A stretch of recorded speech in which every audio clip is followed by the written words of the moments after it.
বিসমিল্লাহির রহমানির রহিম। প্রিয় শিক্ষার্থীরা, অনলাইন ক্লাসে সবাইকে স্বাগতম। আজকে অনলাইন ক্লাসে নবম দশম শ্রেণীর হিসাব বিজ্ঞান বইয়ের জাবেদা তৈরির নিয়ম নিয়ে আলোচনা করা হবে। জাবেদা তৈরি করতে হলে কিছু নির্দিষ্ট বিষয় খেয়াল রাখতে হবে। সেই বিষয়গুলো কি আমরা আজকে সেগুলো নিয়ে আলোচনা করব।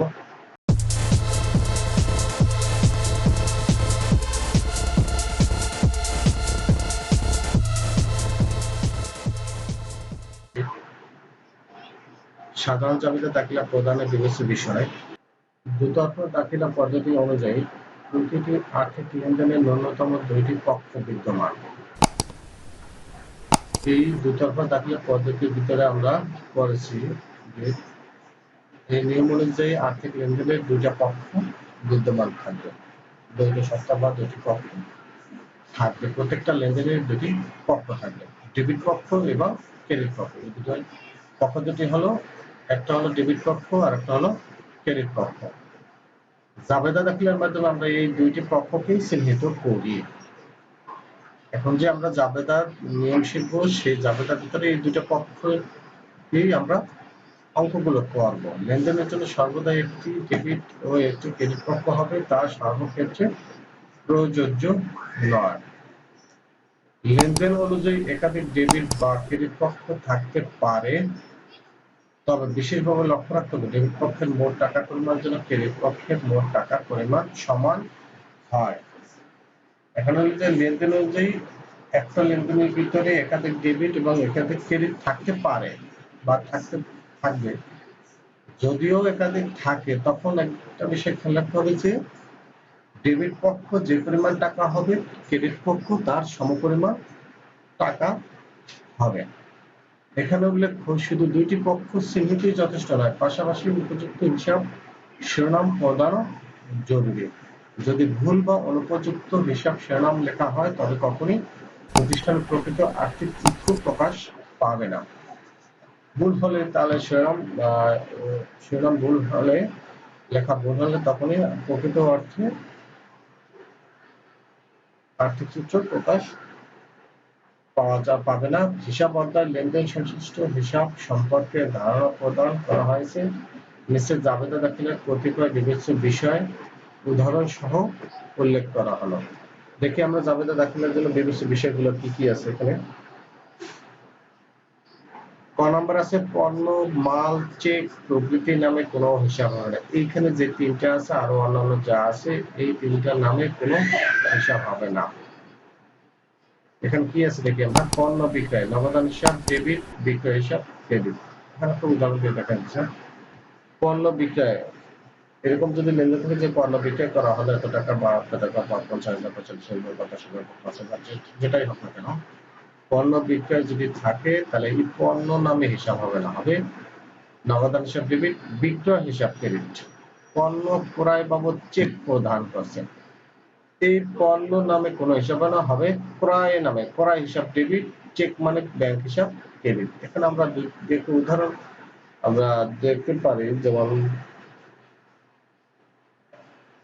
বাকিতে পণ্য ক্রয় করা হলো 20,000 টাকা, বাকিতে পণ্য, এই পণ্য বাকি বা নগদ যেভাবে হোক এই পণ্য নামে হিসাব হবে। যেমন বাকিতে পণ্য ক্রয় করা হলো 20,000 টাকা, তাহলে হবে ক্রয় হিসাব ডেবিট, যেহেতু বাকিতে ক্রয় করছে তাহলে পাওনাদার হিসাব ক্রেডিট।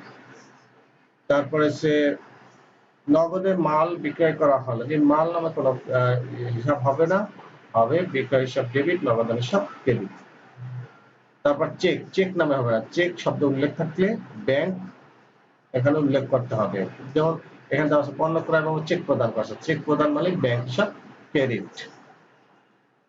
এরপরে আসে না খ নম্বরে, পণ্য ক্রয় ও বিক্রয়ের ক্ষেত্রে যথাক্রমে বিক্রেতা ও ক্রেতার নাম উল্লেখ থাকলে, পণ্য ক্রয় বিক্রয়ের ক্ষেত্রে যদি ক্রেতা বা বিক্রেতা বা ক্রেতার নাম যদি উল্লেখ থাকে, তাকে বাকিতে হয়েছে বলে গণ্য করতে হবে। পণ্য ক্রয় হোক বা বিক্রয় হোক, যদি ক্রেতা বা বিক্রেতার নাম উল্লেখ থাকে তাহলে ধরে নিতে হবে এটা বাকিতে ক্রয় বা বিক্রয় হয়েছে। তবে নামের পাশাপাশি যদি নগদ, চেক, ব্যাংক এই শব্দগুলো উল্লেখ থাকে তাহলে ধরে নিতে হবে নগদে সংগঠিত হয়েছে, তখন আর বাকিতে ধরা যাবে না। জাস্ট হলো ক্রয় বিক্রয়ের সময় যদি ব্যক্তি বা প্রতিষ্ঠানের নাম উল্লেখ থাকে তাহলে ধরে নিতে হবে বাকিতে ক্রয়, কিন্তু ব্যক্তি বা প্রতিষ্ঠানের পাশাপাশি যদি ব্যাংক, চেক, নগদ এগুলো উল্লেখ থাকে তাহলে ধরে নিতে হবে নগদে ক্রয় হয়েছে, ক্রয় বা বিক্রয় হয়েছে। উদাহরণ আছে হাসানের নিকট হতে ক্রয়, এখানে কোনো নগদ, চেক, ব্যাংক এইগুলো উল্লেখ নেই, অর্থাৎ এটা ধরে নিতে হবে তোমার বাকিতে ক্রয় করা হয়েছে। তাহলে জাবেদা হবে ক্রয় হিসাব ডেবিট, পাওনাদার হাসান হিসাব ক্রেডিট। এরকম যদি আমরা আরো দুই একটা উদাহরণ দেখি যে হাসানের নিকট বিক্রয় করা হলো, তাহলে জাবেদা হবে দেনাদার হাসান হিসাব ডেবিট, বিক্রয় হিসাব ক্রেডিট। তারপরটা আছে খালেকের নিকট নগদে পণ্য বিক্রয়। খালেক এখানে ব্যক্তির নাম উল্লেখ আছে, আবার নগদ শব্দটাও উল্লেখ আছে, সেজন্য একটি নগদের লেনদেন সংগঠিত হয়েছে ধরে নিতে হবে। আর যদি নগদ লেনদেনটা যদি না থাকতো তাহলে ধরে নিতে হবে যে বাকিতে হয়েছে। যেহেতু এখানে নগদ শব্দটা দেওয়া আছে তাহলে সেটা বাকিতে লেনদেন হয়নি, নগদে হয়েছে। তাহলে এখানে জাবেদাটা হবে নগদান হিসাব ডেবিট, বিক্রয় হিসাব ক্রেডিট। এরপরে আসি আমরা গ নম্বরে, পণ্য ক্রয় ও বিক্রয় বাকিতে হয়েছে কিন্তু ক্রেতা ও বিক্রেতার নাম উল্লেখ নেই। ক্রয় বিক্রয় বাকিতেই হয়েছে কিন্তু ক্রেতা বা বিক্রেতা বা ব্যক্তি বা প্রতিষ্ঠানের নাম উল্লেখ নেই, এক্ষেত্রে ক্রয়ের ক্ষেত্রে পাওনাদার হিসাব, বিক্রয়ের ক্ষেত্রে দেনাদার হিসাব লিপিবদ্ধ হবে। ব্যক্তি বা প্রতিষ্ঠানের নাম বা ক্রেতা বা বিক্রেতার নাম যদি না থাকে, ক্রয় বিক্রয় বাকিতে হয়, তাহলে ক্রয়ের ক্ষেত্রে পাওনাদার আর বিক্রয়ের ক্ষেত্রে দেনাদার লিখতে হয়। যেমন বাকিতে পণ্য ক্রয়, ক্রয় হিসাব ডেবিট, পাওনাদার হিসাব ক্রেডিট। ধারে পণ্য বিক্রয়, বিক্রয়ের সাথে বিক্রয়ের ক্ষেত্রে লিখতে হবে দেনাদার হিসাব। ধারে পণ্য বিক্রয় হলে যে দেনাদার হিসাব ডেবিট, বিক্রয় হিসাব ক্রেডিট। এরপরে এসে আমরা ঘ নম্বরে ক্রয় ফেরত ও বিক্রয় ফেরতের ক্ষেত্রে উক্ত পণ্য বাকিতে ক্রয় ও বাকিতে বিক্রয় হয়েছিল বলে গণ্য করতে হবে। এখানে ক্রয় ফেরত আর বিক্রয় ফেরত যদি থাকে লেনদেনের ভিতরে তাহলে ধরে নিতে হবে এটা বাকিতে ক্রয় বিক্রয় হয়েছে। আন্তঃফেরত, আন্তঃফেরত মানে বিক্রয় ফেরত, আন্তঃফেরত মানে বিক্রয় ফেরত। আন্তঃফেরত যদি লেনদেন দেওয়া আছে আন্তঃফেরত কত টাকা, তাহলে যাবতীয় দাখিল হবে বিক্রয় ফেরত হিসাব ডেবিট, দেনাদার হিসাব ক্রেডিট। আন্তঃফেরত মানে বিক্রয় ফেরত, বিক্রয় করছে সেটা ফেরত আসছে। যখন আমরা ধারে বিক্রয় পণ্য বিক্রয় করেছিল তখন দেনাদার হিসাব ডেবিট, বিক্রয় হিসাব ক্রেডিট। ঠিক বিক্রয় ফেরতটা ঠিক উল্টাটা হবে এখানে, তখন এই বিক্রয়ের সাথে শুধু ফেরতটা লাগাতে হবে। বিক্রয় ফেরত হিসাব ডেবিট, দেনাদার হিসাব ক্রেডিট। ক্রয়কৃত পণ্য ফেরত দেওয়া হলো, ক্রয় করে নিয়ে আসছে কিন্তু যে কোনো কারণে আবার ফেরত দিয়ে দিচ্ছে, তখন এটা জাবেদা হবে ঠিক বাকিতে পণ্য ক্রয়ের বিপরীতটা। এখানে বাকিতে যখন পণ্য ক্রয় করছে তখন পাওনাদার হিসাব ক্রেডিট ছিল, ক্রয় হিসাব ডেবিট। আর এখন হবে পাওনাদার হিসাব ডেবিট, ক্রয় ফেরত হিসাব ক্রেডিট, শুধু ফেরতটা অ্যাড করতে হবে।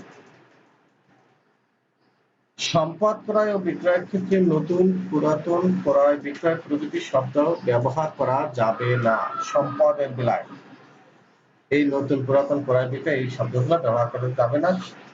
যেমন আসবাবপত্র ক্রয় হিসাব, পুরাতন যন্ত্রপাতি বিক্রয় হিসাব, নতুন সরঞ্জাম হিসাব প্রভৃতি নামে হিসাব খোলা যাবে না।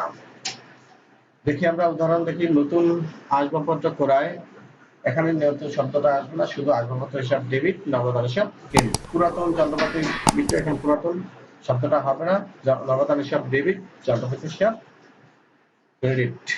তাহলে নতুন, পুরাতন, ক্রয়, বিক্রয় এই শব্দগুলো সম্পদ, স্থায়ী সম্পদ। জাস্ট স্থায়ী সম্পদের বেলায় তোমার নতুন, পুরাতন, ক্রয়, বিক্রয় এই শব্দগুলো লেখা যাবে না, যে যেটা নাম থাকবে ওই নামটাই শুধু এখানে উল্লেখ করতে হবে। যেমন এইখানে যেটা আমরা এখানে দেখেছি যে নতুন আসবাবপত্র, আসবাবপত্র হিসাব, নগদান হিসাব, পুরাতন যন্ত্রপাতি, নগদান হিসাব, পুরাতন যন্ত্রপাতি হিসাব, পুরাতন নতুন এই শব্দগুলো আসবে না, ক্রয় বিক্রয় শব্দগুলো ওখানে আসেনি। তারপরে আসে সাধারণত আয় ও ব্যয়ের ক্ষেত্রে ব্যক্তি বা প্রতিষ্ঠানের নামে কখনোই কোনো হিসাব খোলা হবে না। আয় ব্যয় যখন হয়, যখন আয় বা ব্যয় হবে তখন ব্যক্তি বা প্রতিষ্ঠানের নাম লেখা যাবে না, শুধু আয় ব্যয়ের নামটা লিখতে হবে, যদিও ওই আয় অনাদায় বা ব্যয় অপরিশোধিত থাকে। অপরিশোধিত থাকে তাহলে অন্য ব্যাপার। কর্মচারী জামিলকে বেতন প্রদান। জামিল যেখানে ব্যক্তির নাম উল্লেখ আছে আর ব্যয়ের নাম ব্যয়ের খাতটার উল্লেখ আছে, এখানে ব্যয়ের খাতটা লিখতে হবে, শুধু বেতন হিসাব ডেবিট, নগদান হিসাব ক্রেডিট।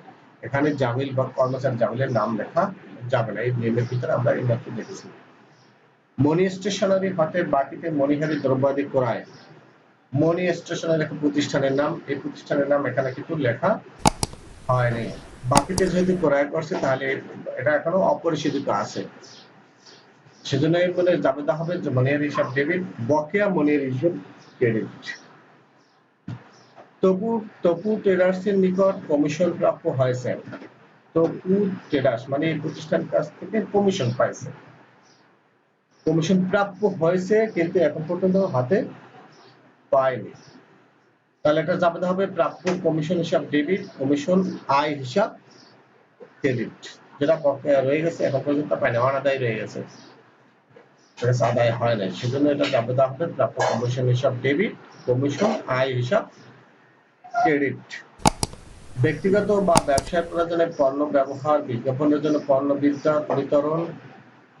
ব্যক্তিগত বা ব্যবসায় প্রয়োজনে পণ্য ব্যবহার, বিজ্ঞাপনের জন্য পণ্য বিতরণ, পণ্য চুরি, পণ্য নষ্ট প্রভৃতি লেনদেনের ফলে পণ্যের পরিমাণ হ্রাস পায়, তাই এই সকল ক্ষেত্রে ক্রয় হিসাব ক্রেডিট হবে। এখানে এসে ব্যক্তিগত প্রয়োজনে যদি পণ্য নিয়ে যায় বা বিজ্ঞাপনের জন্য পণ্য বিতরণ, পণ্য উল্লেখ এখানে দেখা যাচ্ছে পণ্যের ব্যবহার, পণ্য বিতরণ, পণ্য চুরি, পণ্য নষ্ট, পণ্যের পরিমাণ হ্রাস পায়, তাই এই সকল ক্ষেত্রে সাধারণত ক্রয় হিসাবটা ক্রেডিট হবে। ব্যক্তিগত প্রয়োজনে পণ্য উত্তোলন যখন করবে উত্তোলন হিসাব ডেবিট, ক্রয় হিসাব ক্রেডিট। প্রধানত পণ্য চুরি হলো বিবিধ প্রতি হিসাব ডেবিট, ক্রয় হিসাব ক্রেডিট। বিজ্ঞাপনের জন্য পণ্য বিতরণ করা হলো বিজ্ঞাপন হিসাব ডেবিট, ক্রয় হিসাব ক্রেডিট। এভাবে যদি পণ্য বিতরণ, পণ্য ব্যবহার, পণ্য চুরি, পণ্য নষ্ট, পণ্য আহরণ হয়ে গেছে, পণ্য ব্যবহার, পণ্য বিতরণ, পণ্য চুরি, পণ্য নষ্ট, পণ্যের পরিমাণ হ্রাস পায়, তাহলে এই শব্দগুলো যদি থাকে তাহলে ওই শব্দগুলো থাকলেই ক্রয় হিসাব ক্রেডিট হবে। প্রিয় শিক্ষার্থীরা, আজকে আমরা হিসাব বিজ্ঞান বইয়ের 62 পৃষ্ঠার যে সাধারণ জাবেদা দাখিলা প্রদান বিবেচ্য বিষয় দেওয়া আছে ক্লাসরুম 9 আমরা এখানে সাধারণ জাবেদা দাখিলা প্রদানের বিবেচ্য বিষয় আছে অনেকগুলো, অর্ধেক নিয়ে আলোচনা করলাম, বাকি অর্ধেক আমরা ক্লাসরুম 10 নিয়ে 10 আলোচনা করব। বাকি অংশ এখানে যে অর্ধেক বলতে এখানে 14টা নিয়ম নিয়ে আলোচনা করা হলো। মানে ক নম্বরে পণ্য মাল চেক প্রভৃতি নামে কোনো হিসাব হবে না। খ নম্বরে পণ্য ক্রয় বিক্রয়ের ক্ষেত্রে যথাক্রমে ক্রেতা ও ক্রেতার নাম উল্লেখ থাকলে তা বাকিতে হয়েছে বলে গণ্য করতে হবে, তবে নামের পাশাপাশি নগদ, চেক, ব্যাংক প্রভৃতি কথা যুক্ত থাকলে তা বাকিতে হয়েছে বলে গণ্য করা যাবে না। পণ্য ক্রয় ও বিক্রয় বাকিতে হয়েছে কিন্তু ক্রেতা ও বিক্রেতার নাম উল্লেখ নেই, এই ক্ষেত্রে ক্রয়ের ক্ষেত্রে পাওনাদার হিসাব ও বিক্রয়ের ক্ষেত্রে দেনাদার হিসাব লিপিবদ্ধ হবে। তারপরটা ছিল ক্রয় ফেরত, বিক্রয় ফেরতের ক্ষেত্রে উক্ত পণ্য বাকিতে ক্রয় ও বাকিতে বিক্রয় হয়েছিল বলে গণ্য করতে হবে।